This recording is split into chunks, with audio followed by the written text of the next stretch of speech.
Then after 14 years I went up to Jerusalem, again with Barnabas, taking Titus along too. I went there because of a revelation, and presented to them the gospel that I preach among the Gentiles. But I did so only in a private meeting with the influential people, to make sure that I was not running or had not run in vain. Yet not even Titus, who was with me, was compelled to be circumcised, although he was a Greek. Now this matter arose because of the false brothers, with false pretenses, who slipped in unnoticed to spy on our freedom that we have in Christ Jesus, to make us slaves. But we did not surrender to them even for a moment, in order that the truth of the gospel would remain with you. Thus Paul spoke to the Galatian Christians in Galatians chapter 2, verses 1 through 5. We're going to put a pause there so we can talk about some things. The context really continues through at least verse 10, and then there'll be some other things following. And the context had already begun back in chapter 1 and in verse 11. It's really challenging to understand a lot of the context of Galatians. We have pretty general consensus that Paul wrote it. Everything else is disputed to some degree or another. Which Galatians is he writing to? The northern ones, the southern ones, both? When is he writing? Is he writing really early, around 47? Is he writing more like 51 after Acts 15? Or is he writing far afterward, something like 55, 56, at the same time as Romans and the Corinthian correspondence? The opponents are clearly in trying to get the Gentile Galatian Christians to be circumcised and observe aspects of the law of Moses. Therefore, they have some kind of Judaizing tendency. But whether they're Jewish Christians from Jerusalem, whether they're Jewish Christians from that area, whether they're Gnostic Jewish people, or maybe just Gentiles themselves who've got a little overexuberant about things, we don't know and cannot know. We are operating under the assumption that all the Galatians may be involved, maybe definitely the Southern Galatians, that it is definitely a later work.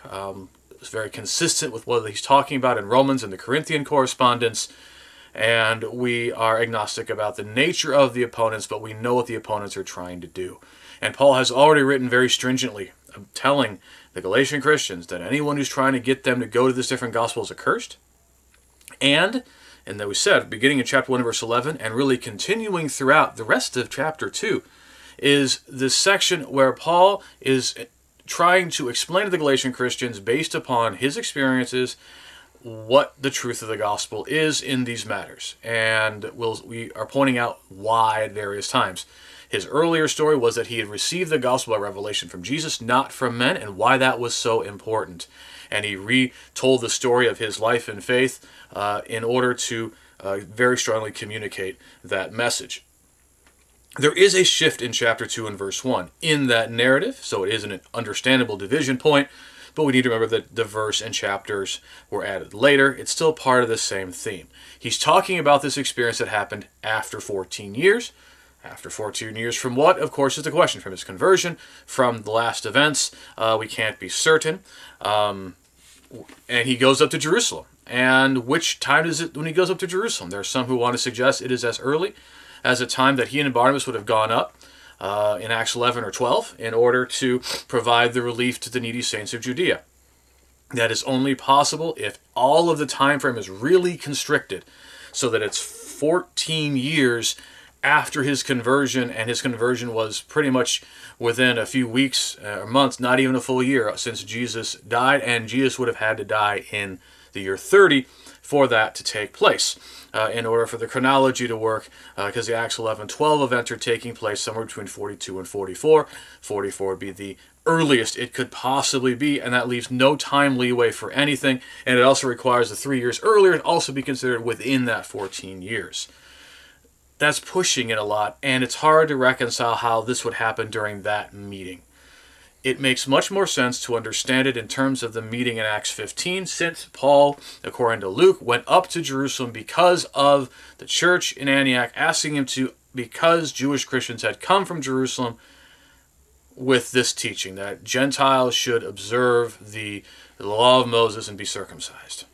And we can imagine why Paul would want to go up and to confirm. And he says here by revelation, that's not inconsistent. It's possible he goes up by revelation and is asked by the church in Antioch. And he wants to be sure. He wants to make full assurance that he's not necessarily doubting his arguments or what he believes, but he wants to make sure that he has not somehow missed something. So that's why he's going up to Jerusalem. So therefore, makes more sense to see this in terms of that Jerusalem meeting in Acts chapter 15. And yes, that is would be a fatal thing for the early date theory.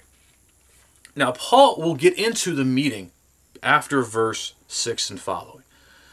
What he does is he kind of interrupts the narrative a little bit, talk about Titus, and say how Titus, they wanted to circumcise him. But Paul would not give in an inch about that. And it's very interesting to see how this is played out.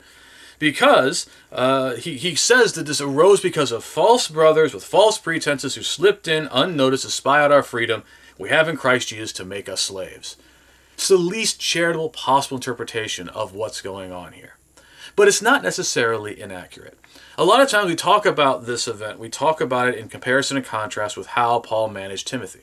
So in Acts 16, Timothy was circumcised. Paul circumcised him, but he doesn't have Titus circumcised here. Now, we don't know Titus's origin at all. We know that Timothy has a Greek father, but a Jewish mother. And Jewish identity is matrilineal. So he would be reckoned as a Jew, never was circumcised. Paul has him circumcised for ministry purposes, so that Timothy can minister with him in the synagogues to not cause offense to Jewish people. And it's not like Paul isn't accommodative toward Jewish people, Jewish Christians and their convictions. I mean, he works really diligently with the Roman Christians about that, Romans 14 and 15, about them not wanting to eat meats or observing certain days. In Acts 21, he's going to prove very accommodating, so that no quarrel, no offense would be given by these Christians in Jerusalem. But they're very zealous for the law. And we can understand how their zeal for the law would lead them to say that maybe all Gentiles should be circumcised, but at least this Gentile here who is in our presence, he should be circumcised because he's around us, and that is causing some level of offense. But Paul sees them as being false brothers trying to spy them out for their liberty to bring them back into slavery, and did not yield to them even for a moment. And it's probably because those Jewish Christians had no real regard for Titus here, did they? They weren't really thinking what's best for Titus. They're not really thinking what's good for the faith. It's what makes them comfortable and would make having him in their presence more comfortable. And as Paul's insistence here is the gospel is not necessarily here to make you comfortable. And it's setting the wrong kind of precedent. It's setting the wrong kind of message. It's too much of an equivocation in this situation. He brings up, of course, because the Galatian Christians are not to do anything like this. He's saying, hey, we brought Titus to Jerusalem itself, and we still would not let him get circumcised. And he left, and he was still uncircumcised. Probably because these Judaizers are making the argument that, well, in Jerusalem, you got to be circumcised. These people are saying circumcision. And Paul is showing this example where that's not the case. And as a point of application, it's really important. Because as Christians, we should want to seek the best in one another, right? We should accommodate each other as much as we have opportunity. But the motivation is really important. And that's why this is all very contextual. There are times where you have brethren who have sincere, honest convictions, and that we need to respect and honor those convictions. But then there are the times where Christians are going to take certain kinds of weakness or certain kind of conviction and use it as a means by which to prove aggressive and attempt to compel or coerce other Christians to go along with their position. And that's the kind of thing that Paul is resisting here too. Those are the false brethren who have false pretenses are trying to bring them back into slavery because they're not really concerned about your faith, right? They're concerned about what makes them comfortable, what makes them feel all right, not what's best for the faith. And so we can't blanket judge any of these circumstances. We can't say it's one or the other definitively. It's going to be dependent upon the context. But it's a really important instance here in Galatians about Titus regarding this thing. Now, Paul's going to continue back to his original theme. But from those who are influential, whether they or makes no difference to me, God shows no favoritism between people. Those influential leaders added nothing to my message. On the contrary, when they saw that I was entrusted with the gospel to the uncircumcised, just as Peter was entrusted with the gospel to the circumcised, for he who empowered Peter for his apostleship to the circumcised also empowered me for my apostleship to the Gentiles. And when James, Cephas, and John, who had a reputation as pillars, recognized the grace that had been given to me, they gave to Barnabas and me the right hand of fellowship, agreeing that we would go to the Gentiles and they to the circumcised. They requested only that we remember the poor, the very thing I also was eager to do. There's a lot going on here, a lot of important stuff here. that we should definitely not let anything hinder us from the main point, and this is the main point of the Galatians. There was no disagreement, no daylight between Paul and Barnabas, James, Cephas, John, regarding the nature of the gospel. They all agreed on the gospel. They all were on the same mind about what the gospel was. And so any attempt of the Judaizers to try to say, well, in Jerusalem, this is not the way it's preached, is a lie. That whatever differences may exist among what is preached in Jerusalem is based upon the fact that it's a different ministry. It's being directed to the Jewish Christians, to the Jewish people, not to Gentile people. Now, we should not take this absolutely. After all, what is Paul's custom, as Luke will say in Acts 17, that he goes into the synagogue first and preaches Jesus among the Jewish people, and there will be some Jewish people who will believe. Likewise, who was the first apostle to preach to the Gentiles? It wasn't Paul, it's Peter in Acts chapter 10. So this is not absolute. Paul will preach to Jewish people. Peter and the others, with opportunity, will work with Gentiles. But it's the main purpose and thrust of their mission is this different. Now, some scholars want to suggest there's a difference between Peter and Cephas based upon the fact that Paul switches terms here. The challenge with that is that we don't really see a lot of evidence in the ancient world of Cephas being used as a name for people before Jesus thus named Simon. It comes afterward, obviously, but only after that. So it would be hard to see that, and it's generally understood that Peter and Cephas are the same person, and he's just varying between the Greek and Aramaic terms. Kepha is Aramaic for Petros in Greek. Really important to note, and this is an incredibly important witness here, not just for the Galatian Christians, but also for us today. Because there are a lot of people who want to try to pit the gospel as preached to the Gentiles against the gospel as preached to the Jews, to try to act like the gospel is invalidated. And there are a lot of people who, especially very much still in the 16th century in their minds with the Reformation, arguing against those situations, who want to suggest that what is said, for instance, by James in his letter, maybe even the Hebrews author, well, that's written to Jewish people. That's not for us who are Gentile Christians. And this puts to lie any of that. Because, first of all, who knows to whom the Hebrews letter was written as much as who wrote Hebrews, right? But even if it were written to a primarily Jewish Christian audience, like James is, it doesn't matter. It's the same gospel. That's what the Jewish Christians at that time needed to hear. We can still gain from it because it's the same gospel. It's the same gospel. We can learn from the way the gospel is preached among the Gentiles, like we can learn from the way the gospel is preached among Jewish people. And we have no right or basis to try to act as if part of it doesn't really count or matter because of the fact it has a primarily Jewish audience to begin with, and you have to question and wonder why they are so uncomfortable with what was preached to those Jewish Christians. We see the right hand of koinonia, fellowship, community, joint participation, association is handed. They are on the same team. There's not two different teams. And that's also important for these Galatian Christians to know. And it's interesting to see that last little detail there. A detail that very often gets missed and neglected in this passage as people rush from Paul's great story into the next great story into that great doctrinal meaty stuff, right? Wouldn't it have been amazing to have been there in Jerusalem, right? When James and Peter and John are there with Paul and Barnabas, all these so many of the books of the Bible are written by them, some prominent things here, right? Hear what's going on. And to think that they agree on the gospel, and the one thing that they want to emphasize, the thing they want to emphasize was not, hey, make sure they don't commit sexual immorality. Hey, watch out so they don't eat blood. Hey, they do a lot of idolatry. Watch out about drunkenness. And again, all those things they should watch out for, but that wasn't their concern. Their concern was to remember the poor. And Paul says he was very eager to do that. It was not something that Paul found inconsistent about everything. James will be the Christian who will, in James chapter 2, really talk about how the gospel should be good news for the poor. And that apostolic message of the gospel should absolutely always be good news for the poor. If in our emphasis in the faith we don't feel the way that Paul, Peter, James, and John felt here, be eager to remember the poor, what's wrong with us? Because where the apostolic gospel is preached, maintained, and upheld, there is concern for the poor and regard for the poor. And that's a detail we should not skip and miss. It may feel awkward and uncomfortable for us because of our particular emphases and how a lot of times in our cultures there's been a kind of a condemnation and victim blaming of the poor. The gospel is supposed to really shake us out of that, just like it was in the days of Jesus and his emphases, so it is also here. Paul now continues. But when Cephas came to Antioch, I opposed him to his face because he had clearly done wrong. Until certain people came from James, he had been eating with the Gentiles. But when they arrived, he stopped doing this and separated himself because he was afraid of those who were pro-circumcision. And the rest of the Jews also joined with him in this hypocrisy, so that even Barnabas was led astray with them by their hypocrisy. We're going to stop there and not get into his response just yet. We'll get to that in a moment.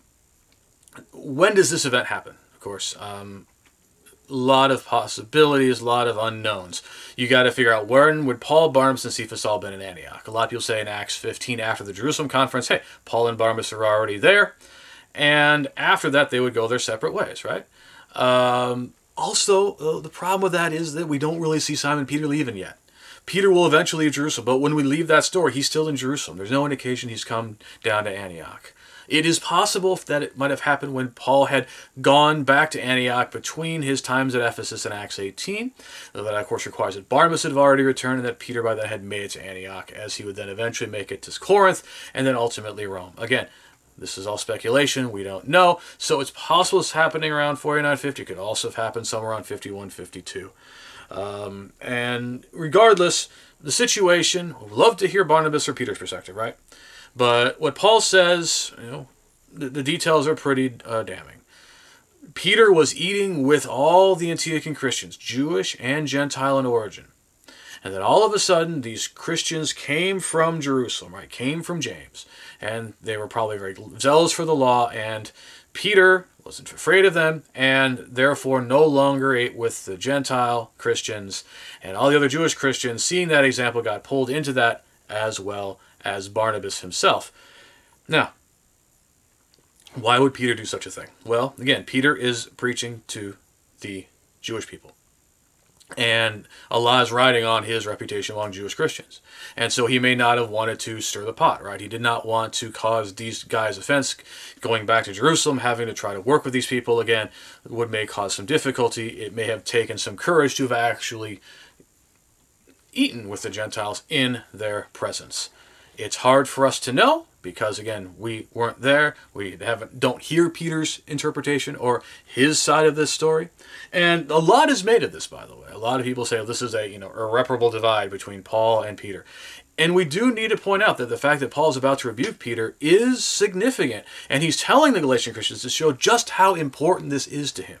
Because Peter is, again, yes, Paul's correct that God, is no respecter of persons, and all of us are equal in Christ. But Peter was one of Jesus' most intimate related disciples, was there with him for everything, was very prominent. And so for Paul to stand up to rebuke Peter is to shame Peter in public. And that shame could redound on Paul if it was not done on a sufficient basis. And so Paul's really, really, really putting himself out there on this one. And he's showing that's what's so important about this. And what he's going to point out in everything we'll talk about in a moment. But really the issue is Peter, in being so focused on how these Jewish Christians would see him and receive him, neglected the Gentile Christians and disregarded the Gentile Christians and the association that they had. And that is a prejudice that we can often have. Sometimes we are so focused on how we can try not to rock the boat with some people that we're more than willing to be dispensed with other people. We don't think we're dispensing with them, right? But we end up showing a lot less regard for them because we are concerned about those in front of us. And it's a good warning for us to try to look at Peter as sympathetically as we can in the circumstance so that we may learn and not follow that same kind of example. Paul continues, "But when I saw they were not behaving consistently with the truth of the gospel, I said to Cephas in front of them all, if you, although you are a Jew, live like a Gentile and not like a Jew, how can you try to force the Gentiles to live like Jews? We are Jews by birth and not Gentile sinners. Yet we know that no one is justified by works of the law, but by the faithfulness of Jesus Christ. And we have come to believe that in Christ Jesus so that we may be justified by the faithfulness of Christ, and not by the works of the law, because by the works of the law no one will be justified. But if while seeking to be justified in Christ, we ourselves have also been found to be sinners, is Christ then the one who encourages sin? Absolutely not. But if I build up again those things I once destroyed, I demonstrate that I am one who breaks God's law. For through the law I died to the law, so I may live to God. I have been crucified with Christ. It is no longer I who live, but Christ lives in me. So the life I now live in the body, I live because of the faithfulness of the Son of God, who loved me and gave himself for me. I do not set aside God's grace, because if righteousness could come through the law, then Christ died for nothing. The big challenge with Galatians 2:14 through 21 is where you would try to break it up. It is theoretically possible that all of what we just read was Paul's direct answer to Peter in that moment in front of the Antiochian Christians. It's possible, but it doesn't feel very comfortable that way. In the rendering of the NET, it's just verse 14. And then we are Jews by birth is just now kind of turning away from Peter, turning toward the Galatian Christian audience. That also feels a little uncomfortable. There is a kind of transition around verse 17, 18, where first person plural we were used before, and then after is I. That also doesn't feel like a very satisfying division.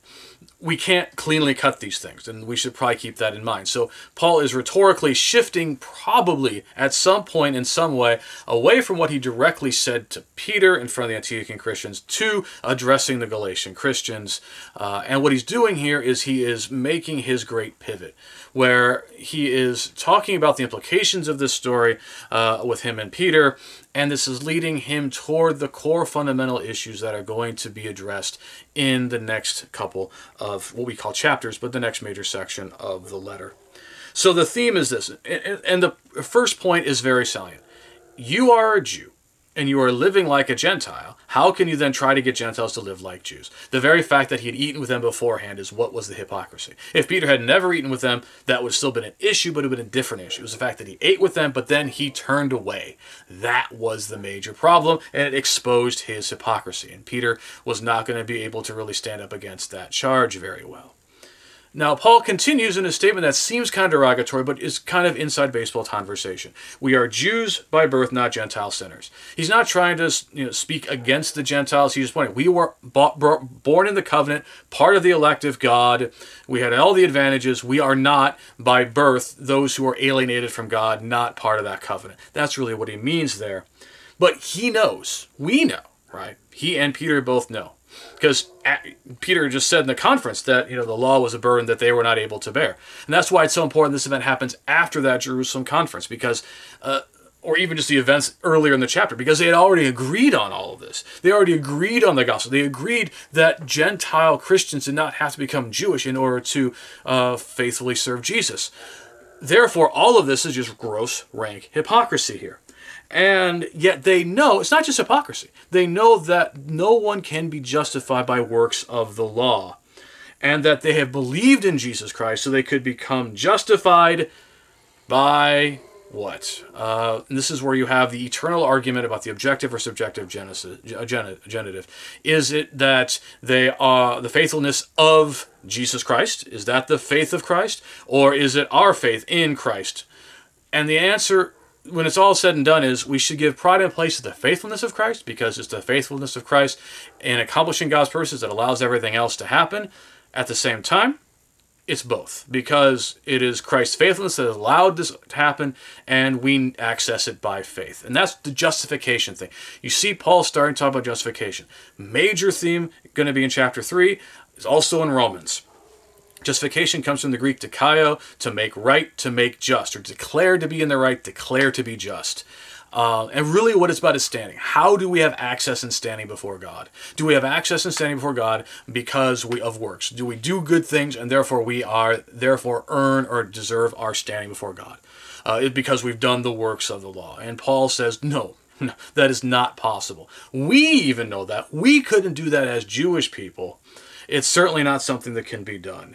It only can be obtained through what God has accomplished in Jesus and our trust in Jesus. That's how we have basis and access to stand before God. He then points out, if whilst trying to be justified in Christ, we happen to sin, Is Christ encouraging sin? Absolutely not. He's kind of suggesting that question and answering it absolutely not, because that's not what Jesus is about.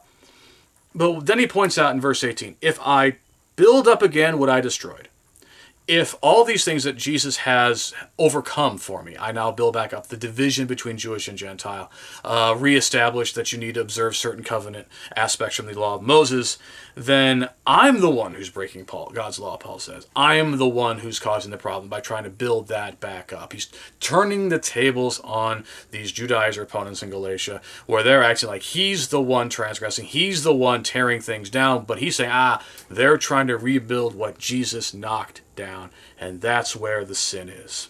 And he's not projecting it out. He's talking about if that's what he was about, that's what he was doing.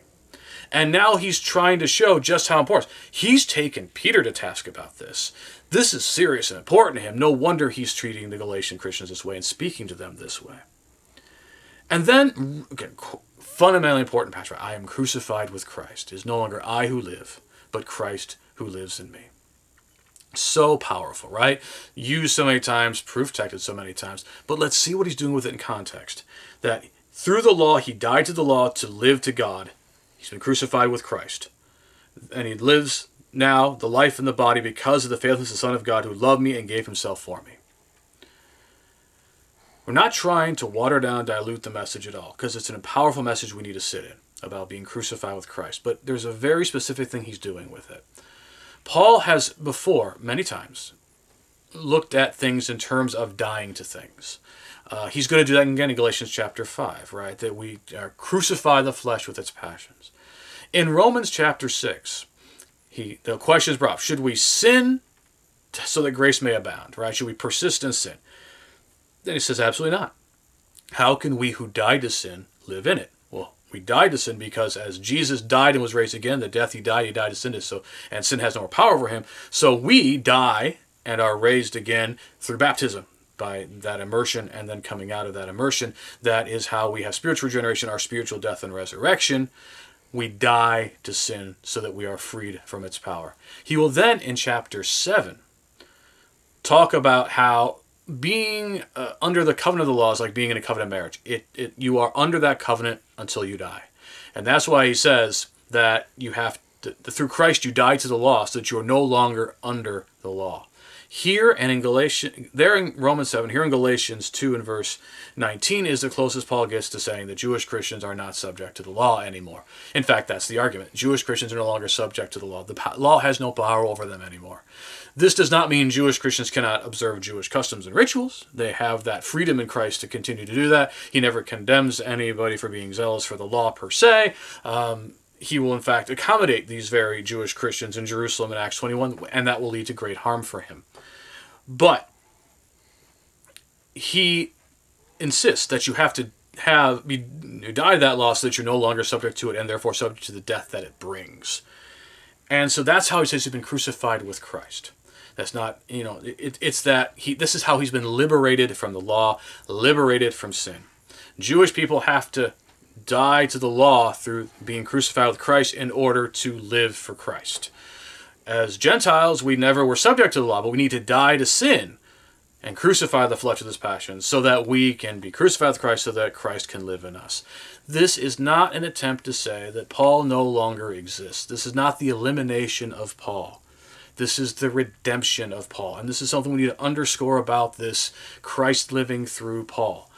Christ has not come in and, turn Paul into somebody he wasn't before beyond the behaviors that may need to change.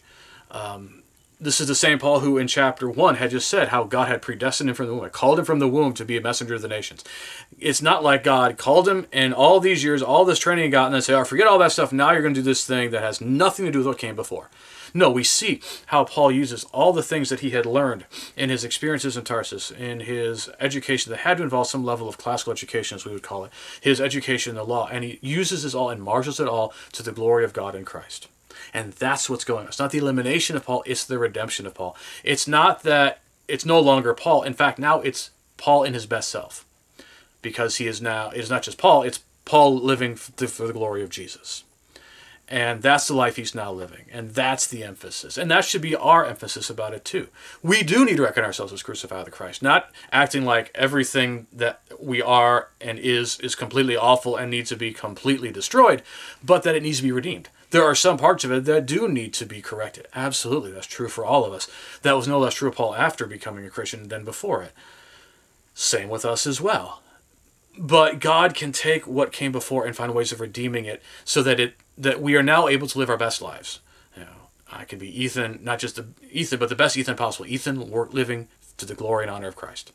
That's what it really is all about. And the idea that Christ lives in him. There's a hint there that perichoretic relational unity, right? That we should have with God, and that it's here. And Paul's affirming that in his own way, Christ living in him.